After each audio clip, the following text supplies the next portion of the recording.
ಇವತ್ತಿನ ದೈವಶಕ್ತಿ ಸಂಚಿಕೆಯಲ್ಲಿ ಕಾಗೆಗಳಿಂದ ಅಪಶಕುನಗಳು ಯಾವ್ಯಾವ ರೀತಿಯಲ್ಲಿ ಬರ್ತದೆ ಅದರ ಬಗ್ಗೆ ವಿವರವನ್ನು ತಿಳಿಸ್ತಾ ಇದ್ದೀನಿ.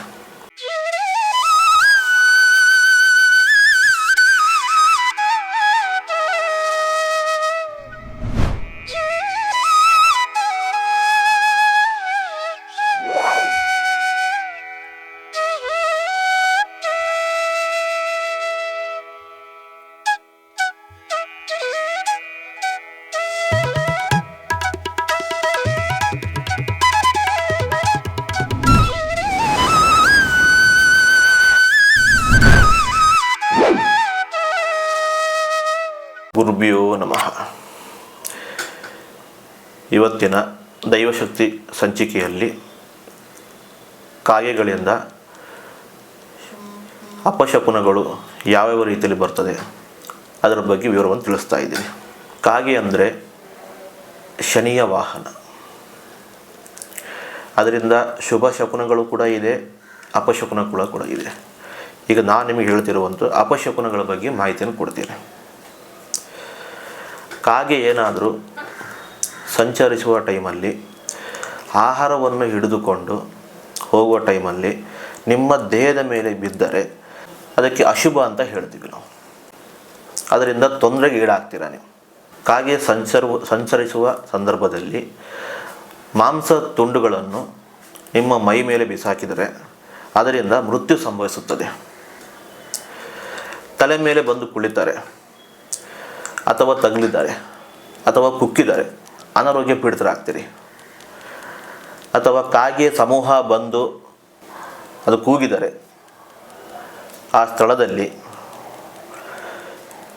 ಇದ್ದ ವ್ಯಕ್ತಿಗೆ ಅನಾರೋಗ್ಯ ಕಾಡುವಂಥದ್ದು ಅಥವಾ ವ್ಯಕ್ತಿಗೆ ಸಮಸ್ಯೆಯಲ್ಲಿ ಸಿಲುಕುವಂಥದ್ದು, ಆರೋಗ್ಯದಲ್ಲಿ ಹಾನಿಯಾಗುವಂಥದ್ದು, ವ್ಯವಹಾರಿಕದಲ್ಲಿ ಸಮಸ್ಯೆ ಆಗಿರುವಂಥದ್ದು, ಓಕೆ, ಮತ್ತು ಇನ್ನಿತರ ಯಾವುದೇ ಬೇರೆ ಬೇರೆ ರೀತಿಯ ಸಮಸ್ಯೆಗಳು ಕೂಡ ಇದರಿಂದ ಸಂಭವಿಸುತ್ತದೆ. ಊಟ ಮಾಡುವ ಸಂದರ್ಭದಲ್ಲಿ ಕಾಗೆಗಳು ಮನೆಯೊಳಗೆ ಬಂದರೆ ಅಥವಾ ಪದೇ ಪದೇ ಕೂಗಿದರೆ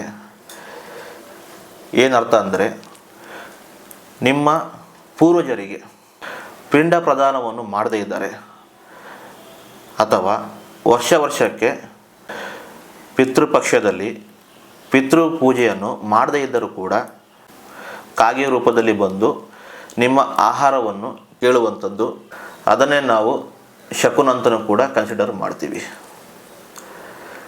ಇಷ್ಟೆಲ್ಲ ರೂಪದಲ್ಲಿ ಕಾಗೆಗಳಿಂದ ಆಗುವಂಥ ಕೆಲವೊಂದು ಅನಾಹುತಗಳು. ಇದೇ ರೀತಿಯಲ್ಲಿ ನೀವು ನೆಗ್ಲೆಕ್ಟ್ ಮಾಡ್ಕೊಳ್ಳೋಕೆ ಹೋಗಬೇಡಿ. ಏನೋ ಆಗಿದೆ ಬಿಡಿ, ಏನೋ ಹೋಗಿದೆ ಬಿಡಿ ಅಂತ ಆ ಥರ ನೆಗ್ಲೆಕ್ಟ್ ಮಾಡ್ಕೊಳ್ಳೋಕೆ ಹೋಗಬೇಡಿ. ಇದರಿಂದ ಸಮಸ್ಯೆಗಳು ನೀವು ಬಿಟ್ಟಷ್ಟು ಇನ್ನು ಪ್ರಾಬ್ಲಮ್ಗಳು ಜಾಸ್ತಿ ಅನುಭವಿಸ್ತಾನೆ ಹೋಗ್ತೀರ. ಅದಕ್ಕೆ ಪರಿಹಾರವನ್ನು ಕಂಡುಕೊಳ್ಳಿ. ಸರಳ ರೀತಿಯಲ್ಲಿ ಕೆಲವು ಪರಿಹಾರಗಳಿದೆ. ಕಾಗೆಯ ಸಮೂಹ ಏನಾದರೂ ಮನೆಯ ಒಳಗೆ ಬಂದಿದ್ದರೆ 3 ತಿಂಗಳಿನ ಒಳಭಾಗದಲ್ಲಿ ಆ ಮನೆಯನ್ನು ಖಾಲಿ ಮಾಡ್ಕೋಬೇಕಾಗುತ್ತೆ. ಇಲ್ಲ ಮಾಡಿಲ್ಲದ ಪಕ್ಷದಲ್ಲಿ ಅದರಿಂದ ನೀವು ತೊಂದರೆಗಳು ಅನುಭವಿಸ್ತೀರ. ಮರಣ ಪ್ರಾಪ್ತಿ ಆಗುವಂಥ ಸಾಧ್ಯತೆಗಳು ಜಾಸ್ತಿ ಇರುತ್ತೆ. ಮನೆ ಯಾಕೆ ಖಾಲಿ ಮಾಡಬೇಕು ಅಂತ ಹೇಳಿದ್ರೆ, ಆ ಪಿತೃಗಳು ನಿಮ್ಮ ಮನೆಗೆ ಬಂದಿರ್ತಾರೆ.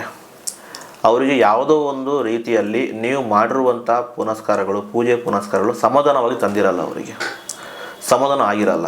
ಆ ಕಾರಣದಿಂದ ಅದು ಮನೆಯೊಳಗೆ ಪ್ರವೇಶ ಆಗಿರುತ್ತೆ. ಆ ಪ್ರವೇಶ ಆದಾಗಿನಿಂದ ನಿಮಗೆ ತೊಂದರೆಗಳೇ ಜಾಸ್ತಿ ಆಗ್ತಾ ಹೋಗುತ್ತೆ. ಹಾಗಾಗಿ ಅದನ್ನು ನೀವು ಮನೆ ಬಿಡುವಂಥ ಪರಿಸ್ಥಿತಿ ಬರುತ್ತೆ, ಬಿಡಲೇಬೇಕು.